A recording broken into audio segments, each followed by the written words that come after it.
we're having a big day today at Poppy's Corner. Been shooting black powder pistols, did a test on a muzzle loader that had been loaded since before deer season. And now we're going to put the first shots through a Lyman Great Plains rifle. This is a new version. Sure is pretty. I wish it was mine, but it's on loan to me today just to try it out and see what I think about it. This rifle's never been shot, so before we load it, the first thing we're going to do is snap a few caps on it. That serves two purposes. One, it makes sure it's clear. You always want to hold it down towards the ground.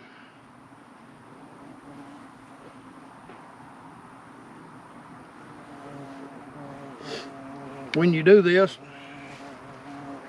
and you can see if it blows a little grass around or leaves, this has a double set trigger, so you pull the back trigger to set it, and then you got a real light trigger on the front. So I saw it move a little grass, blew a leaf or two out of the way. Well, I'm gonna go ahead and put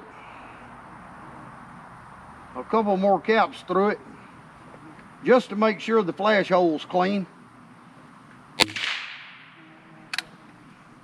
That actually sounded a little louder than the first one. So about one more.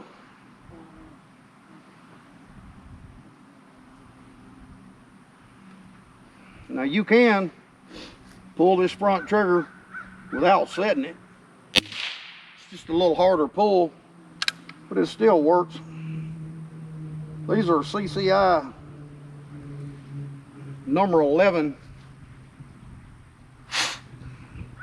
Magnum caps.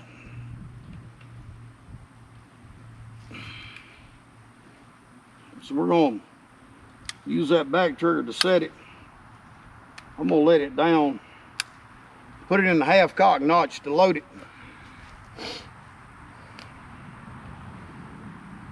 This rifle has a 1 in 48 twist, so it should do pretty fair with a mini ball, maxi ball, whatever you'd like to call it. These are hollow points. They're hollow based.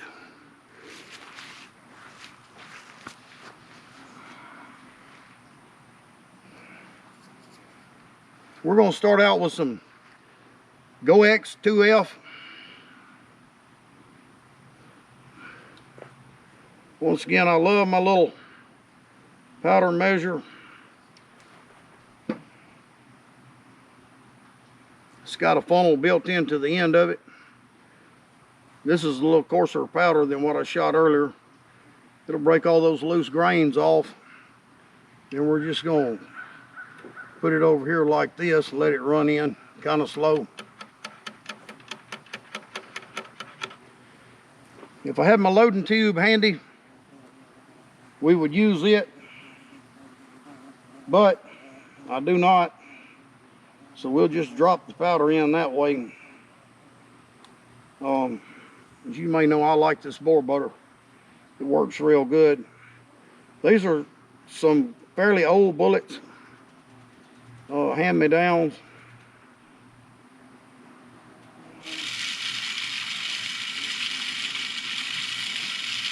Just gonna lay that bullet on there.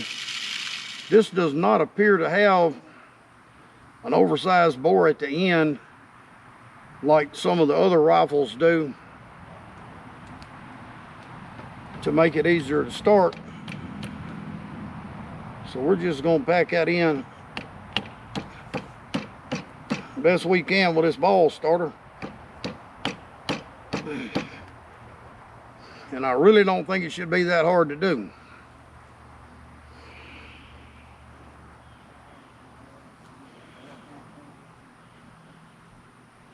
They should go in somewhat easier than that. I have had to drive them in with a hammer before to get them to start into the rifling. We'll try this other little bullet starter with the T-handle. All right. Once it got past that initial resistance and got engraved with the rifling, it went a lot easier. So we're just gonna pack it on down in there. I could feel it when it got on top of the powder. I'm gonna just give it like 3 little taps.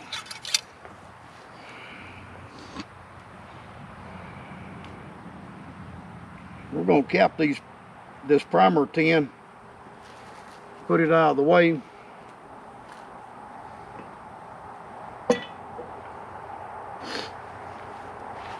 And I'm gonna move my powder measure out of the way. We'll go ahead and get her set up in the Mighty Lead sled.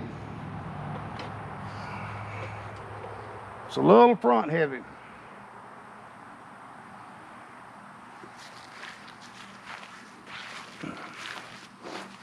So I capped my powder tin, my cap tin a little too quick. So we've got it on half cock. I'm gonna slip a cap on the nipple. Now, my eyes are not what they used to be. First shot, I have no idea where it's gonna hit, but we're gonna give her a go.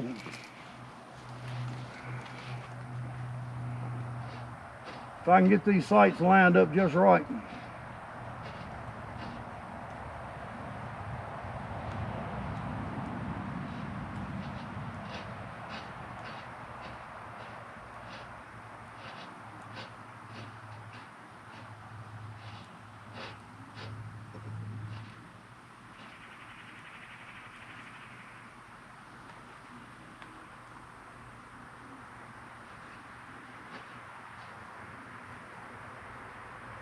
Woo.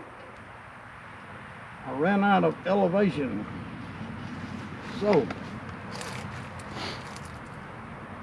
we'll add a little elevation this way by adding a rag under the fore end. And yeah, that got us up plenty high.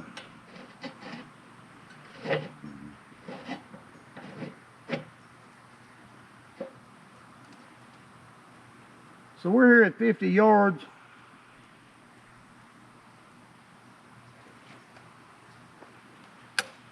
I'm gonna give it a go at the 8-inch gong. It'll be the one on the right where the series of gongs are lined up, and just see if it'll hit it, just for laughs. There's a nice dirt mound behind it. I have my spotter back here that's going to be watching to see if any dirt flies. If we hit the gong, great. If we don't, we'll probably set up a paper target and shoot it in. But anyway, let's give this a try and see how it does.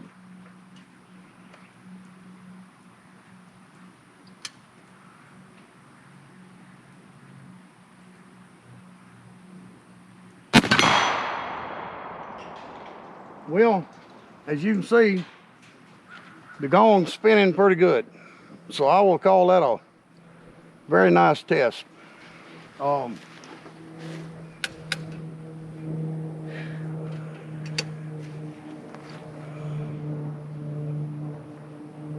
It's a good thing to wait a little bit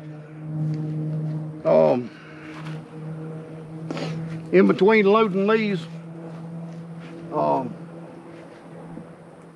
Normally I'd run a wet patch now with either Windex, saliva, or water, but I don't have any handy. So I'm gonna just recharge it and have at it again. What I found, if you use this boar butter, it reduces your fouling tremendously. So you can get that second shot or that third shot without having to swab the bore, clean your rifle out. And like I say, once again, I'd love to have my loading tube out here with the funnel, so the powder goes down here instead of going in here. But it's not handy, so we'll just work with what we got. These bullets, like I say, they have some old caked up lube on them. They're a little dry. They're a really tight fit when they start in the bore. As you can see, I could get that one to the first groove by hand, and then it takes a few whacks with the bullet starter. But once you get past that initial resistance,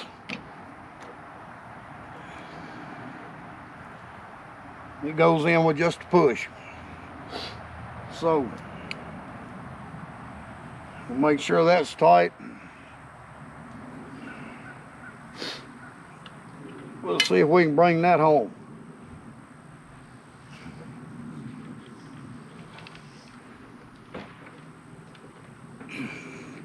There it is on the powder. We'll give it a couple of packs.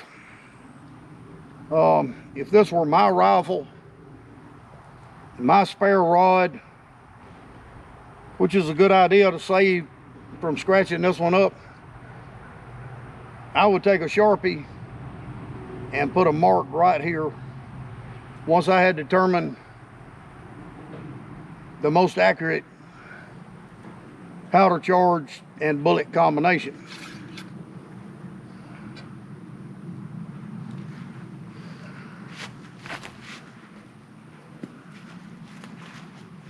But this is just an initial test, just to get a rough idea of what it'll do. Now down the road, we will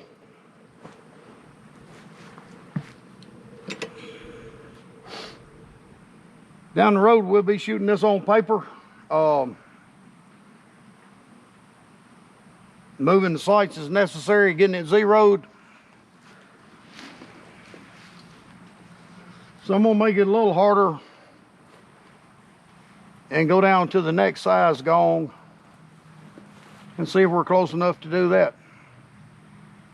From there, we'll probably set up a 100-yard bullseye target and probably shoot it at 50 yards to start with, just to get a rough idea where it's hitting and what kind of groups it's shooting.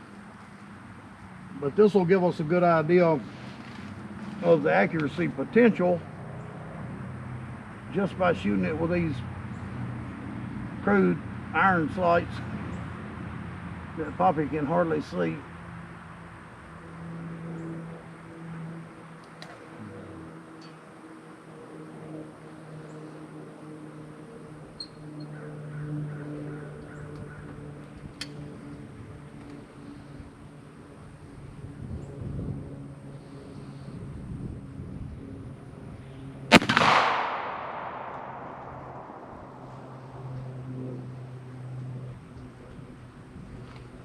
Well, we moved them again.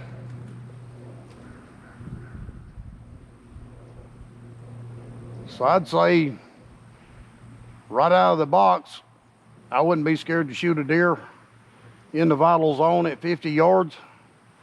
We'll be taking this one for a bigger test run in the future. We'll shoot some paper, maybe shoot 3-shot groups, adjust the sights as necessary, and go from there. I'm pretty happy with it. It's a beautiful rifle. It's made by Pedersoli in Italy. It's a newer Lyman Great Plains rifle. Huge barrel, very thick, good wood to metal fit, excellent trigger.